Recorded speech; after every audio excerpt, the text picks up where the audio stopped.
चलिए देखिए, तो कल हम लोग विद्युत धारा के विषय में बात किए थे। विद्युत धारा में लास्ट में हमने तात्क्षणिक धारा की बात की थी और तात्क्षणिक धारा में एक फॉर्मूला था जिसको हमने बताया था कि तात्क्षणिक धारा के इस सूत्र से आप आवेश की गणना कर सकते हैं और ये फार्मूला वहां पर हमने आपको बताया था।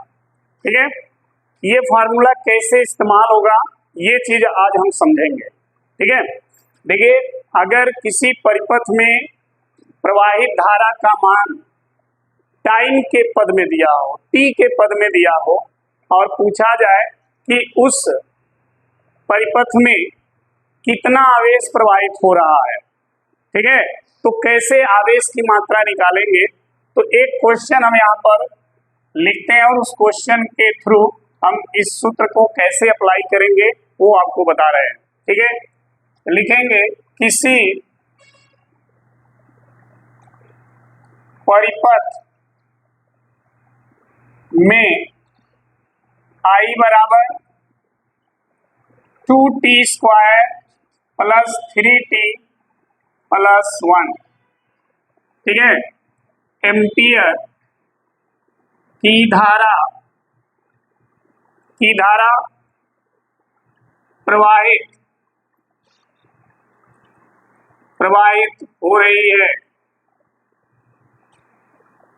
रही है तो उस परिपथ में 2 सेकेंड में कितना आवेश प्रवाहित होगा, कितना आवेश प्रवाहित होगा। धारा का मान दिया है कितना, 2t² plus 3t plus 1 ampere, ये धारा का मान दिया है, प्रवाहित हो रहा है। तो उस परिपथ में 2 सेकंड में कितना आवेश प्रवाहित होगा, कैसे जानेंगे। देखिए, अगर ये I का मान T के पद में नहीं दिया होता, I का मान ऐसे दे देता 2 एम्पियर, 10 एम्पियर, 4 एम्पियर ऐसे दे देता और आवेश पूछता, तो आप सीधे ये फार्मूला लगा लेते, ये वाला, और यहाँ से Q बराबर हो जाता I इंटू T का मान रख देते, 2 सेकेंड I का मान जो दिया वो रख देते, आवेश निकल जाता। लेकिन यहाँ पर जो धारा का मान दिया वो T के पद में दिया है, तो ये फार्मूला तो नहीं लग सकता, इसके लिए ये फार्मूला लगेगा। और ये फार्मूला देखिए जब लागू करेंगे तो कैसे अप्लाई करेंगे वो समझिएगा। देखिए, Q बराबर इंटीग्रल I dt, ठीक है, ये सूत्र अप्लाई करेंगे। ध्यान रखिएगा, I का जो मान है वो यहाँ रखेंगे 2t² प्लस 3t प्लस 1 और ये हो गया dt। I का मान रख दिया हमने। अब देखिए Q बराबर, देखिए इसमें 3 पद हैं, 1 2 3, तीनों के साथ dt का गुणा होगा और इस इंटीग्रल साइन का भी गुणा होगा, तो ये ऐसे हो जाएगा 2t² dt, ऐसे हो गया, प्लस 3t dt प्लस ये तो 1 है, dt का गुणा करोगे, समझ आई बात, ऐसे हो जाएगा। अब Q बराबर, ये 2 को बाहर कर देंगे इंटीग्रल से। क्यों बाहर कर देंगे, क्योंकि D के साथ कौन सा पद है, T है, D के साथ कौन सा है, तो ये केवल T का ही इंटीग्रल करेगा, अदर राशि का इंटीग्रल नहीं करेगा, ये केवल T को ही जोड़ेगा, दूसरे अंक या दूसरे अक्षर को नहीं जोड़ेगा। तो जो दूसरा अंक या दूसरा अक्षर है वो इंटीग्रल से क्या हो जाएगा, बाहर, जिसको नहीं जोड़ेगा उसको क्या करेंगे, बाहर कर देंगे। तो 2 को हमने कर दिया बाहर, तो बचा क्या t², यहाँ क्या करें 3 को बाहर कर दें, ये हो गया t, और यहाँ ये तो ऐसे ही रहेगा। समझ में आ गया तक। चलिए अब आगे देखिए नियम क्या है। ये जो साइन बना रहा है यहाँ पर, ये साइन का अर्थ होता है जोड़ना। क्या अर्थ है? जोड़ना। जैसे अगर दू धन दू लिखा है तो इस धन का मतलब क्या समझते हो? जोड़ो। अगर दू माइनस दू लिखा है तो इसका अर्थ क्या समझते हो? घटाना। उसी तरह से इसी जोड़ को न्यूटन ने एक नया रूप दे दिया ये, और इस घटाने को न्यूटन ने एक नया रूप दे दिया ये। जहां पर ये लिखा होगा वो समझ लेना घटाने के लिए है, और जहां पर ये साइन लगा है वो जोड़ने का मतलब है। तो यहाँ पर कौन साइन है? ये वाला। इसका मतलब ये जोड़ेगा। लेकिन जोड़ेगा कैसे? देखिए जोड़ता कैसे है समझिएगा। यहाँ पर अगर x पे n घात है और d के साथ x है तो ये इस x पे n को क्या करेगा? जोड़ेगा। अगर d के साथ t होता ना तो इसको नहीं जोड़ता। ठीक है, वो उसी को जोड़ेगा d के साथ जो राशि होगी उसी को केवल जोड़ेगा। तो कैसे जोड़ेगा? देखिए x पे n है तो ये इसका नियम क्या है? जितना n घात जितना पावर है उस पावर में एक जोड़ दीजिए। जितना पावर हो उस पावर में एक क्या करिए? जोड़ दीजिए। और जोड़ने के बाद इसको हल कर लीजिए। जितना आएगा वही इसका बटा लिख दीजिए, वही इसका बटा लिख दीजिए। इतने का इंटीग्रल इतना हो जाएगा। समझ में आई बात? यही चीज यहाँ अप्लाई करिए। टी पे कै घात है और एक जोड़ेंगे तो कितना होगा? नीचे कितना लिखेंगे? समझ आ गया? चलिए यहाँ देखिए, 3 टी पे कितना घात है? 1, और एक जोड़ेंगे तो कितना हो गया? अब बटा। अब देखिए यहाँ पर, देखिए यहाँ पर इस इंटीग्रल साइन और डी के बीच में कुछ भी नहीं है। तो जब कुछ भी नहीं है तो डी के साथ जो है ना वही आ जाएगा। तो डी के साथ क्या है? तो यहाँ पर क्या आ गया? हो गया इंटीग्रल। हो गया ना? अब देखिए चूंकि t बराबर दिया है कितना सेकेंड? देखो समय दिया ना, तो जहां जहां t है वहां क्या रख दोगे? 2 सेकेंड रख दो। जहां जहां t है वहां 2 रखो। तो देखो q बराबर ये 2/3 है, नीचे है 3 तो इसको लिखो 2 और t के जगह क्या रखोगे? 2।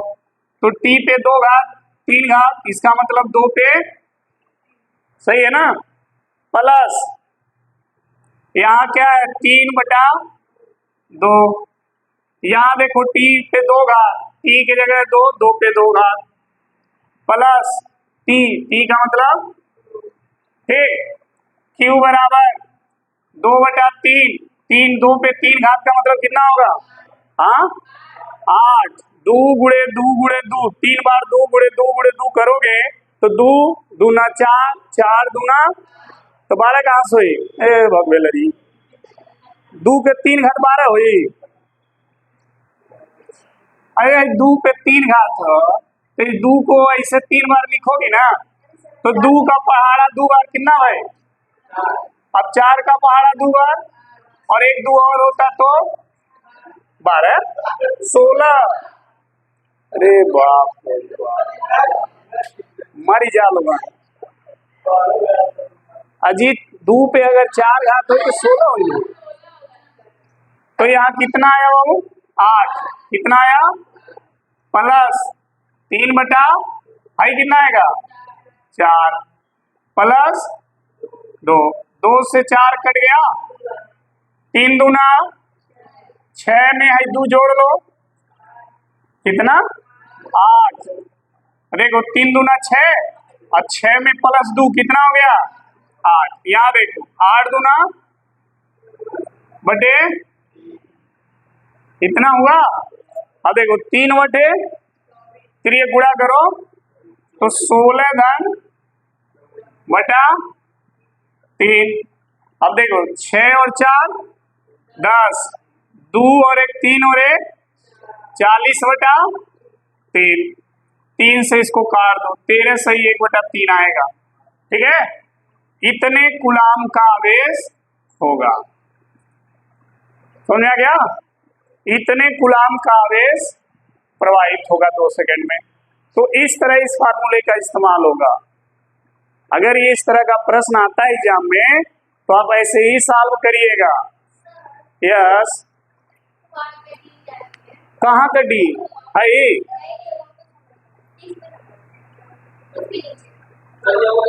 अरे भाई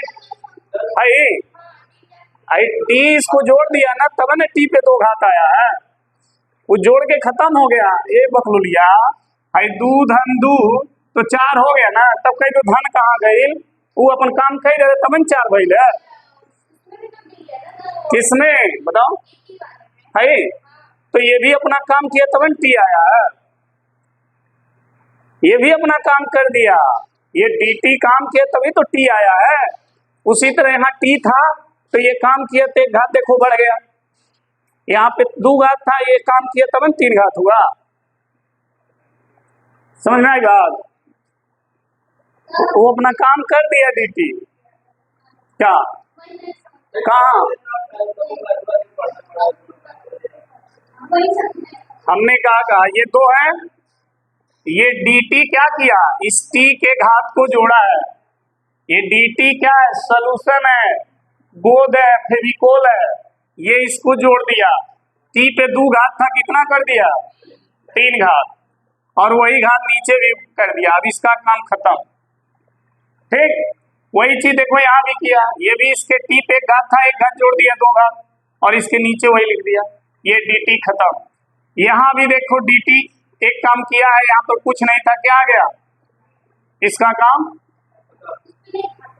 इसमें कैसे, जब यहाँ कुछ रहता तब ना घात हुआ, वहां कुछ नहीं है तो टी आ गया।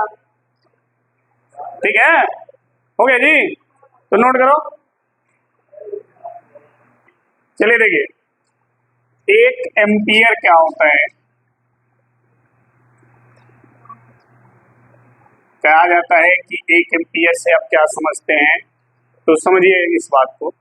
I का मान क्या होता है, फॉर्मूला आपने पढ़ा होगा, I equal to Q by, यही है धारा का सूत्र, I बराबर क्यू बाई टी। ठीक है, अब देखना, अगर हम Q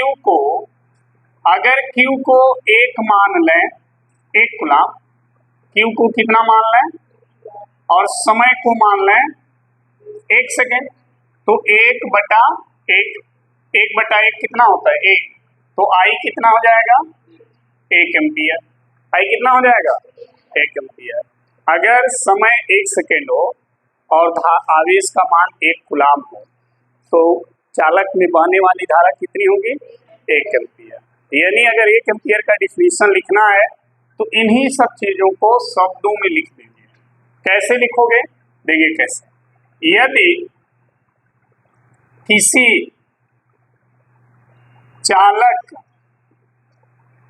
में 1 सेकेंड का मतलब प्रति सेकेंड कितना, यदि किसी चालक में प्रति सेकेंड कितना कूलाम 1 कूलाम, यदि किसी चालक में प्रति सेकेंड 1 कूलाम आवेश क्या हो प्रवाहित हो। सुन रहे बात, यदि किसी चालक में प्रति सेकेंड 1 कूलाम आवेश प्रवाहित हो तो उसमें बहने वाली धारा कितनी हो जाएगी 1 एम्पियर कहलाती है। उसमें बहने वाली धारा 1 एम्पियर कहलाती है। समझ में आ गया। अगर कोई प्रश्न करे कि 1 एम्पियर से आप क्या समझते हैं तो आप ये बताएं कि कोई भी अगर चालक है उसमें प्रति सेकेंड अगर 1 कूलाम आवेश प्रवाहित हो रहा है तो उसमें बहने वाली धारा कितनी होगी 1 एम्पियर। 1 एम्पियर में कितने इलेक्ट्रॉन होते हैं, अगर कोई प्रश्न करे कि 1 एम्पियर में कितने इलेक्ट्रॉन होंगे तो 1 एम्पियर में 6.25 गुणे 10⁻18 इलेक्ट्रॉन होते हैं। जब इतना इलेक्ट्रॉन 1 सेकेंड में प्रवाहित होगा तो बहने वाली धारा 1 एम्पियर कहलाएगी। ठीक है, तो 1 एम्पियर में इतना इलेक्ट्रॉन का आवेश होता है। नोट कर लीजिए तो फटाक से। देखो इधर, इसी को हम धारा वाहक भी कहते हैं और इसी को आवेश वाहक भी कहते हैं।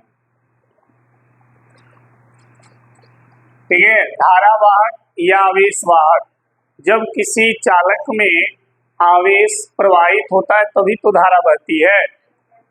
तो चाहे आप धारा वाहक कहें या आवेश वाहक कहें, ये वाहक है क्या? वाहक शब्द वाहन से लिया गया है। वाहन कहते हैं ना, वाहन नहीं चल रहा कैसे जाए, मामा ही है, मामी ऋषियात है, कहते नहीं कहते?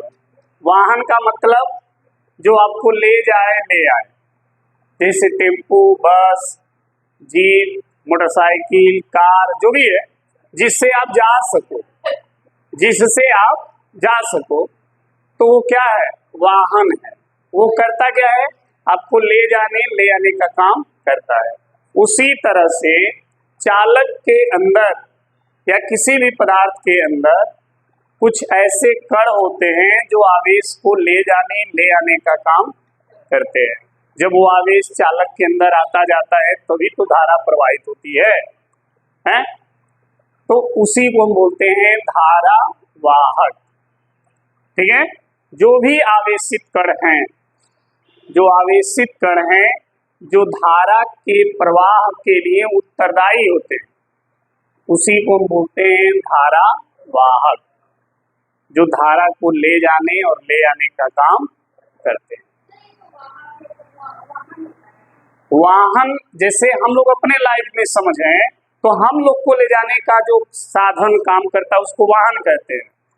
पदार्थ के अंदर आवेश को जो ले जाता है उसको आवेश वाहक कहते हैं या धारा वाहक कहते हैं।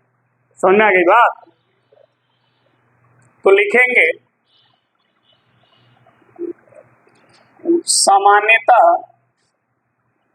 सामान्यतः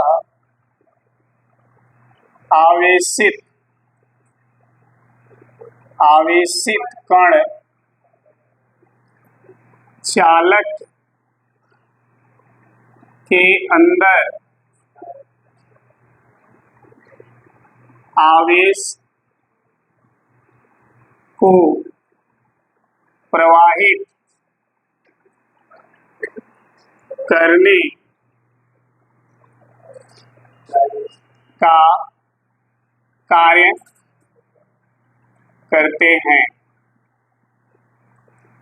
जिससे चालक में धारा प्रवाहित होता है। ठीक है, इसलिए इन आवेशित कणों को धारा वाहक कहते हैं। समझ में आ गया? सभी जो चालक हैं उस चालक के अंदर जो भी आवेशित कण आवेश को प्रवाहित करने का काम करते हैं, प्रवाहित का मतलब आवेश को ले जाने का काम, ठीक है, वो सभी आवेशित कण क्या हैं? धारा वाहक कहलाएंगे। ठीक है, समझ में आई बात? हाँ, अब समझी? आवेश को ले जाने का जो कण काम करेगा वही क्या है? धारावाहक। तो आवेश को कौन ले जाएगा? जो कण आवेशित होगा। जिस कण पर आवेश होगा तो जब वो कण जाएगा तो आवेश भी उसके साथ, तो वह कण क्या है? धारावाहक है। क्योंकि जब वो कण जाएगा तो आवेश जाएगा, जब आवेश जाएगा तो धारा बहेगी। ठीक, तो उस कण को बोलेंगे धारावाहक या आवेश वाहक। आवेश वाहक का भी काम कर रहा है वो। ठीक, अब देखिए ये जो धारावाहक हैं ये ठोस में भी पाए जाते हैं, द्रव में भी पाए जाते हैं, गैस में भी पाए जाते हैं। ठीक, तो ठोस में तीन प्रकार के आप पढ़ेंगे, एक चालक, एक अर्धचालक और एक कुचालक। तो देखिए ठोस में धारा वाहक, ठोस में धारावाहक, आपके पास तीन प्रकार का पदार्थ है ना, ठोस, द्रव। तो ठोस में धारावाहक क्या है, गैस में धारावाहक क्या है, और जल द्रव में धारावाहक क्या होता है।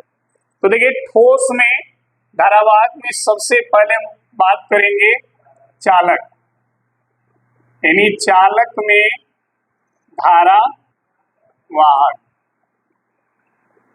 ठोस में पहले चालक की बात करेंगे, जैसे तांबा, एल्युमिनियम, लोहा, ठीक है, चांदी, सोना, ये सब क्या है, ठोस है। क्या है, ठोस है। और ये सब चालक भी है क्योंकि इसमें धारा प्रवाहित होती है। तो इसमें धारावाहक कौन है, क्योंकि देखिए धारा उसी में बहेगा जिसमें धारावाहक होंगे, उसी में धारा बहेगा। जिसमें धारावाहक होंगे ही नहीं, धारा या आवेश को ले जाने का काम कोई करेगा ही नहीं, तो उसमें धारा प्रवाहित नहीं होगा। तो जितने भी ठोस चालक हैं उन सब में धारावाहक होते हैं, और वो धारावाहक कौन है वही हमको जानना है। तो देखें चालक में धारावाहक, जैसे में आप देखेंगे एजी, एजी क्या है, एजी क्या है, एजी नहीं जानते हो, सिल्वर, चांदी। औरत नहीं कहती है एजी, सुनिए एजी मतलब अपने हस्बैंड को क्या कहती है, चांदी वाला। एजी का मतलब होता है सिल्वर। केमिस्ट्री में सिल्वर को किससे प्रदर्शित किया जाता है, एजी से, ठीक है। हाँ बताओ कितनी मानती हैं सब, उनकी तुलना किससे करती है। हाँ हमार हस्बैंड चांदी है, ठीक। देखो यहीं पर एयू में मतलब सोना, जब चांदी से पेट भर जाता तो कहती है हमारा सोना है नहीं कहती हैं? तो एयू इसको बोलते हैं। देखो कापर सीयू, एल्युमिनियम एल, लोहा एफी, ठीक है। ऐसे तमाम चालक जो होते हैं वो ठोस होते हैं, ये सब ठोस चालक हैं। इसमें जो धारावाहक होगा वो कौन कौन होगा, ध्यान देना। इसमें अगर हम धारावाहक की बात करें, धारावाहक, तो देखिए ठोस चालक में धारावाहक जो होता है मुक्त इलेक्ट्रॉन होता है। क्या होता है, मुक्त इलेक्ट्रॉन। इन सभी ठोस चालकों में मुक्त इलेक्ट्रॉन उपस्थित होता है, और ये मुक्त इलेक्ट्रॉन ही उस चालक के अंदर गति करता है। तो जब वो गति करता है तो उसके साथ उसके आवेश भी गति करते हैं, तो जब गति करेंगे तो उसमें धारा प्रवाहित होगा। तो अगर कोई पूछ दे ठोस चालक में धारावाहक बताइए, तो क्या बताओगे, मुक्त इलेक्ट्रॉन। याद रख लो इसको, मुक्त इलेक्ट्रॉन होता है, ठीक है। अगर कोई पूछे एजी में धारावाहक कौन है, तो मुक्त, एयू में, कापर में, हाँ ये सब में मुक्त इलेक्ट्रॉन होते हैं। अब इनमें जिसमें सबसे ज्यादा मुक्त इलेक्ट्रॉन होगा उसमें सबसे अधिक धारा प्रवाहित होगी, और उसी को सबसे अच्छा चालक माना जाएगा। तो सबसे अच्छा चालक कौन है, एजी। एजी सबसे अच्छा चालक है, ठीक है। हाँ ध्यान रखिएगा एजी। दूसरा देखो ठोस में और क्या आता है, ठोस में कुचालक भी आता है। कुचालक,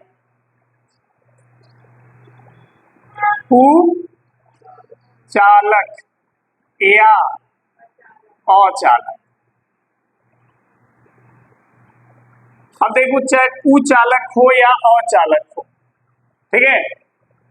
इसमें अगर आप देखो जैसे कहो तो जैसे में क्या क्या आएगा, प्लास्टिक, हाँ प्लास्टिक, रबर, सूखी लकड़ी, सूखी लकड़ी, ईंट पत्थर आदि, ये सब क्या है?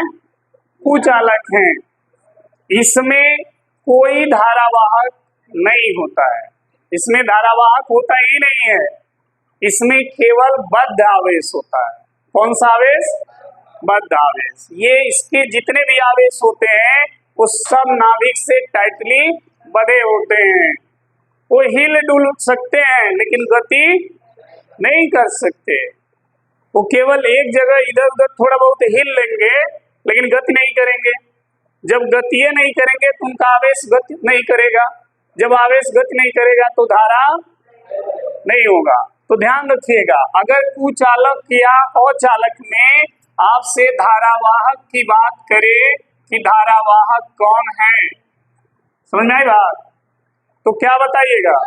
हाँ, बद्ध आवेश, या तो ये समझिए धारावाहक होता ही नहीं है, कोई नहीं है, कोई नहीं है। इसमें केवल कौन होता है? बद्ध इलेक्ट्रॉन होता है। इसमें आवेशवाहक होता ही नहीं है, केवल बद्ध इलेक्ट्रॉन होता है। चल रहा है ना? हाँ हाँ, एक पापा के दू लइके, वो सुपुत्र ठो कुपुत्र। जो सुपुत्र है वो सुचालक है, जो कुपुत्र है वो कुचालक है। समझ में आई बात?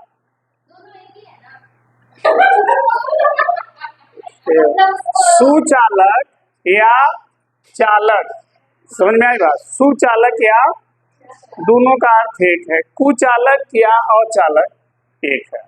क्लियर हो गया? चलिए, इसी में तीसरा आता है ठोस में, वो क्या है? वो अर्धचालक।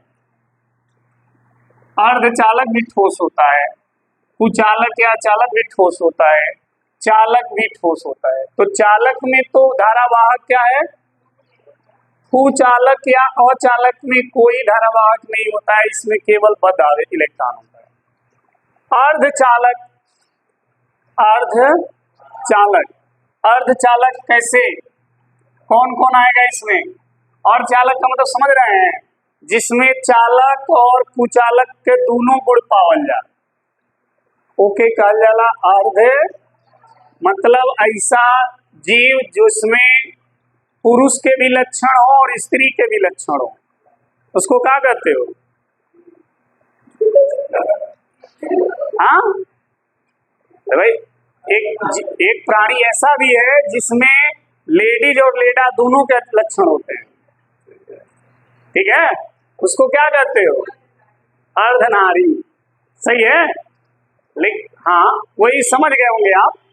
उसी तरह इस पदार्थों में एक पदार्थ ऐसा होता है जिसमें चालक का भी गुण होगा और अचालक का भी गुण होगा, इसीलिए इसको अर्धचालक रखा गया। मतलब आधा चालक और आधा अचालक या कुचालक, ठीक है? तो ये ध्यान जरूर दीजिएगा। इसमें आता क्या क्या है? इसमें आएगा जर्मेनियम। क्या आएगा? जर्मेनियम, सिलिकॉन, क्या चीज? जर्मेनियम जैसे सोना चांदी है ना, उसी तरह से ये भी पदार्थ है जर्मेनियम। केमिस्ट्री में जाइएगा, लिखा होगा GE, कैपिटल G और E, तो उसी को बोलते हैं जर्मेनियम, सिलिकॉन, SI, ठीक है? ये सब क्या है? अर्धचालक, ठीक है? इनमें चालक और अचालक दोनों गुण पाया जाता है। ये आज के समय में, आज के जनरेशन में, मॉडर्न युग में इन्हीं का महत्व है। इनका और इनका महत्व कम है इनके आगे। क्यों?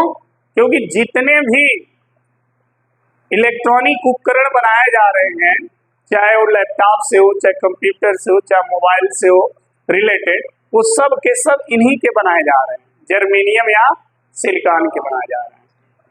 ठीक है, इसलिए इनका डिमांड आज के युग में बहुत ज्यादा है। ठीक है, अर्धचालक का।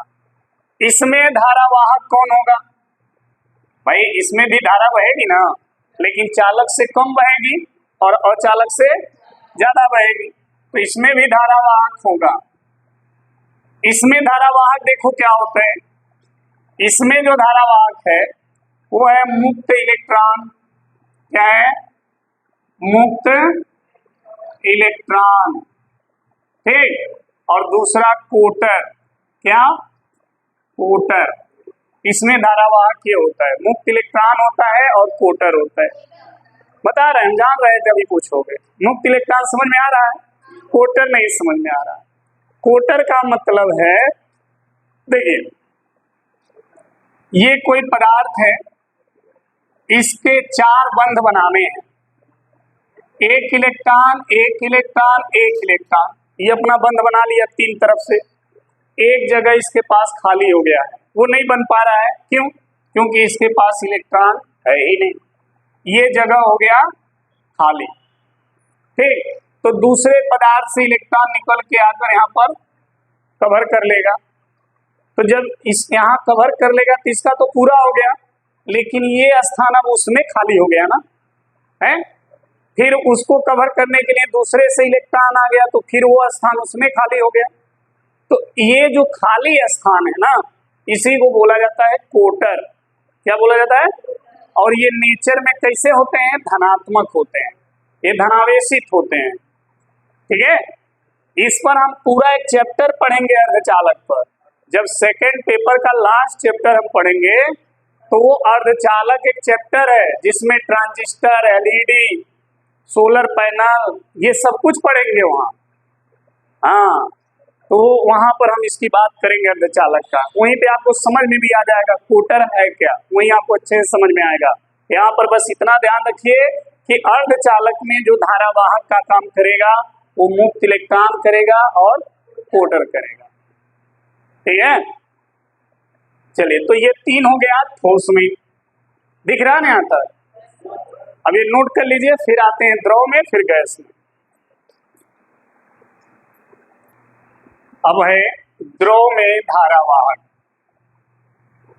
द्रव में धारावाहक,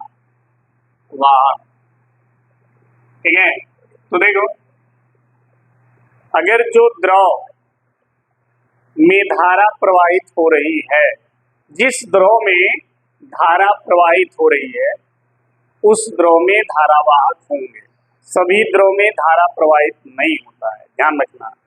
अगर आपके पास जल एकदम प्योर शुद्ध जल है, उसमें करंट कभी नहीं आएगा।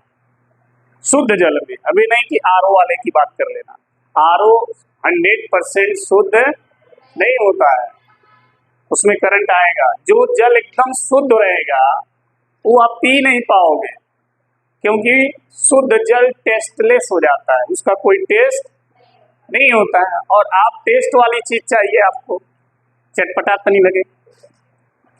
पानी गर्म हो जाता है, एकदम गर्म पानी हो जाए और उस पानी को ठंडा करके कहा जाए पीजिए, पिएंगे? नहीं पीते हैं। कैसा लग रहा है? दवा खाने के लिए डॉक्टर बोलता है गर्म पानी से दवा खाइए, कैसे दवाइयाँ भर घोटते हैं सब, बस समझ आया? क्योंकि वो टेस्टलेस हो जाएगा। टेस्टलेस इसलिए हो जाता है क्योंकि उसमें कोई आयन उपस्थित नहीं होता है। तो जब आयन नहीं होगा तो उसमें धारा का प्रवाह नहीं होगा। ठीक है, कोई भी पदार्थ अगर पानी में घुल रहा है तो समझ लीजिए वो अपने आयन में टूट रहा है, तो भी घुल रहा है। जैसे नमक पानी में घुलता है तो नमक अपने आयन में टूट जाता है। नमक का सूत्र क्या होता है? NaCl। पानी में घुलेगा तो क्या बनाएगा? Na+Cl-, यानी Na पर धन और Cl पे, तो इस पे धन आवेश हो गया और इस पे ऋण आवेश हो गया।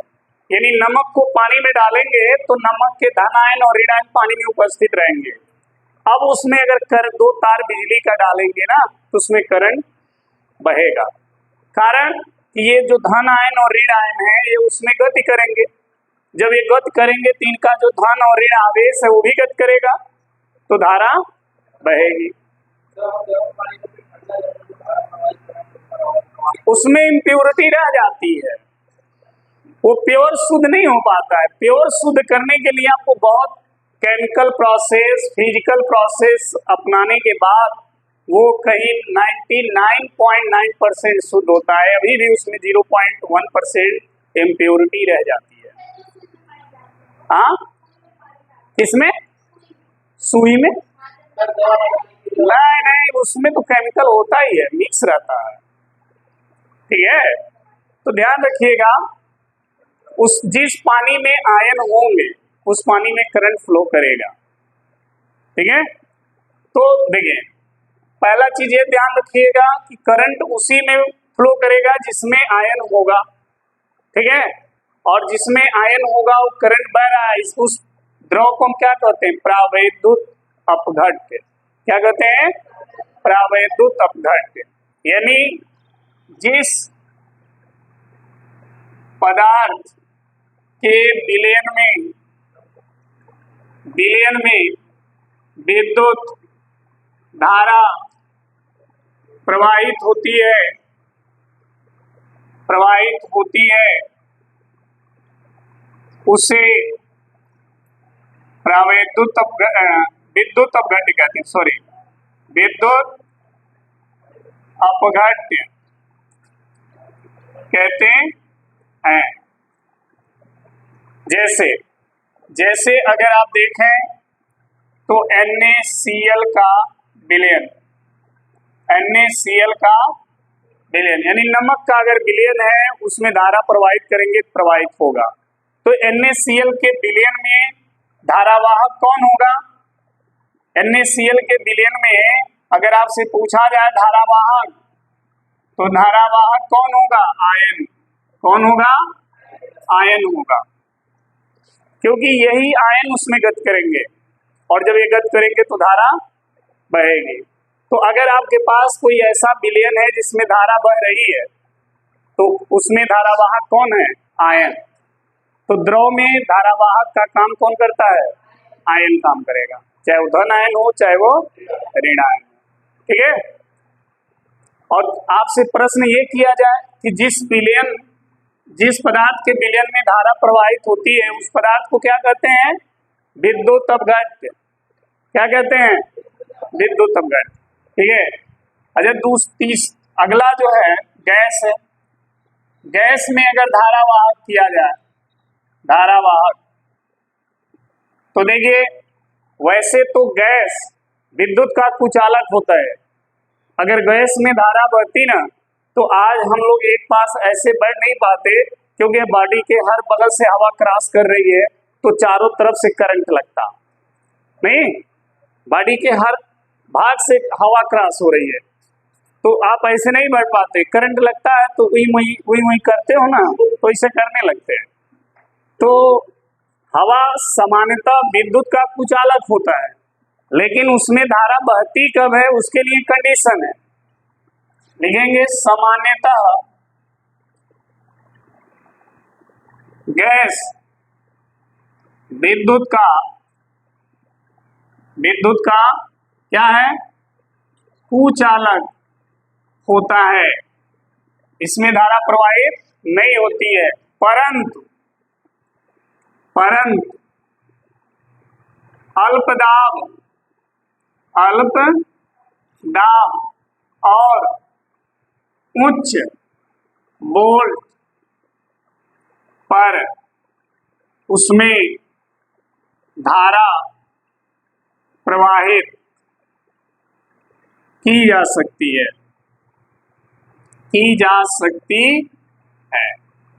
ध्यान रखना, अगर जनरली गैस लेंगे तो गैस में धारा का प्रवाह नहीं होगा, क्योंकि वो कुचालक है। लेकिन अगर उस गैस का दाब अल्प कर देंगे, कम, और वोल्टेज हाई कर देंगे, तब उसमें धारा बहने लगेगा। क्यों बहने लगेगा? क्योंकि वो गैस क्या होगा? आयनाइज हो जाएगा। जैसे हाइड्रोजन गैस है और इसका दाब कम करके वोल्टेज हाई कर देंगे, तो ये हाइड्रोजन अपने आयन में बदल जाएगा, ऐसे आयन में बदल जाएगा फट से। तो आयन क्या हो गया, पॉजिटिव, इलेक्ट्रॉन क्या है, निगेटिव। तो उस गैस में धन आयन और इलेक्ट्रॉन दोनों उपस्थित हो जाएंगे और दोनों पे आवेश है, तो दोनों जब गति करेंगे तो धारा बहेगी। ठीक है, तो ध्यान रखिएगा इसमें जो धारावाहक होगा, धारावाहक वो क्या होगा, आयन होगा और इलेक्ट्रॉन होगा, आयन और इलेक्ट्रॉन। गैस में धारावाहक कौन है, आयन और इलेक्ट्रॉन। द्रव में धारावाहक कौन है, आयन। ठोस चालक में धारावाहक कौन है, मुक्त इलेक्ट्रॉन। कुचालक में धारावाहक कोई नहीं, केवल बद्ध आवेश। और अर्धचालक में धारावाहक इलेक्ट्रॉन और प्रोटॉन। ठीक है, ये सभी चीजों को अच्छे से ध्यान में रख लीजिएगा। गैस सामान्यतः धारा का कुचालक होता है, लेकिन उस गैस का दाब अल्प और वोल्टेज हाई कर देंगे तो वो गैस आयन में बदल जाएगा और उसमें धारा बहने लगेगी। तो इसका मतलब उसमें धारावाहक कौन हो गया, आयन और इलेक्ट्रॉन। ठीक है, तो इसके आगे फिर कल मिलेंगे, तब तक के लिए धन्यवाद।